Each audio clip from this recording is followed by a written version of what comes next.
All right, let's do a little day in the life of a real estate agent and the things we got to deal with. So we have a listing, and I'll tell you exactly in a minute. Let's flip this over. All right, let's see how about a look here. Looking good. Okay, so we got this listing here. And I got a call. We had a 3 o'clock showing, and I got a call around like 3:05.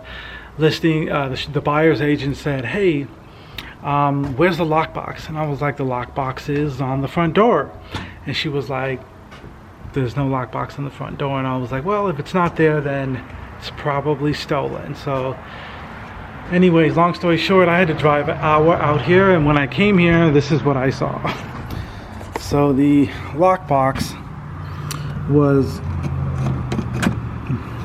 on the door, and they twisted this knob, broke it off, and took the lockbox off. So then I'm thinking, okay, so you took the lockbox off. Did you get inside the house? And the answer to that is heck no, they did not get into the house. The house looks perfectly beautiful. No, they did not get into the house. So it's like, okay, so then we actually even have a contractor box over here. Yeah, we got a contractor box right there. Didn't get into that. So we're just wondering. So now I can't even get into the property because this is broken, and I don't have the key because that was in the lockbox. So as you can see how frustrating that can be. So now we can't do any showings because someone stole the lockbox. And let me show you some other things and kind of give you like the backstory of what they do and what's the. If you're a real estate agent, you should see what people are doing, and you'll know how to counter this. So let's turn this around. So this is the back of the house. They, oh thank goodness, did not. That's been moved. So not sure why, but thankfully they did not get into the house. But here you go, right here. You see this door, perfectly fine door, and then you see those luscious, probably 6.5, 7 shoe size footprints.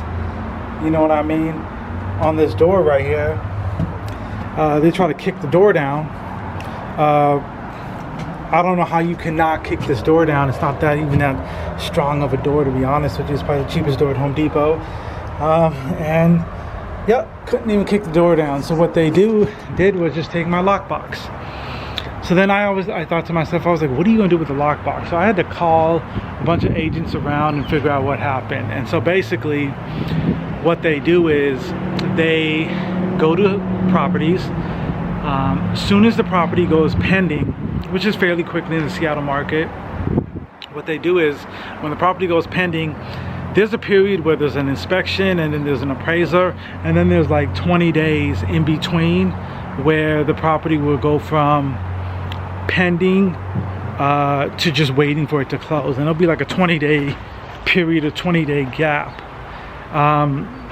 In that gap, what they do is they'll come and they'll just take the lockbox off the property. And when they take the lockbox off the property, what they're going to do is then they're going to take it home, break it apart, because those lock boxes, those super eye boxes that realtors use in Seattle, are actually very, very strong. So one way they counter that is they go home, they use specialty tools, whatever they got to do, break open the box, get the keys.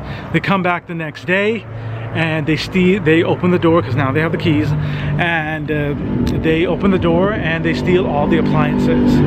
And they will continue and keep doing that to house after house after house. So real estate agents, now we got to get tricky on how we prevent this. And the way to prevent this is just simple. You got to hide the key box. It's not a small key box, it's actually a very large key box. So you have to not put it on the door, put it on something that you can't cut easily. And then another thing is you have to hide it. So it's got to be completely out of sight, so that they can't get to it. So right now, the same keys that open the front door are the same keys that open the back door. So that's 4 keys. So 4 basically locks that we have to change. So we got the contractor coming right now to change those locks. I am gonna, I have 1 key, so I'm gonna hide the lock box, and now I'm figuring out places where to hide it. Now obviously I'm not gonna show you where I'm gonna hide it, because I know you little thieves are watching. So you know what I'm saying, you ain't gonna catch me slipping, you know what I mean? One time is enough. So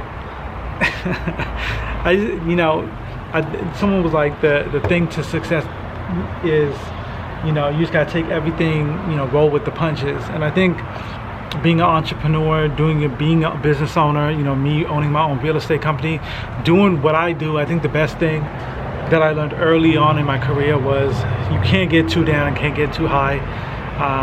You have to roll with the punches, because if something like this happens and you freak out, you're just causing an even bigger problem. If something like this happens, you just laugh it off, you figure out the solution, and then you keep rolling with the punches.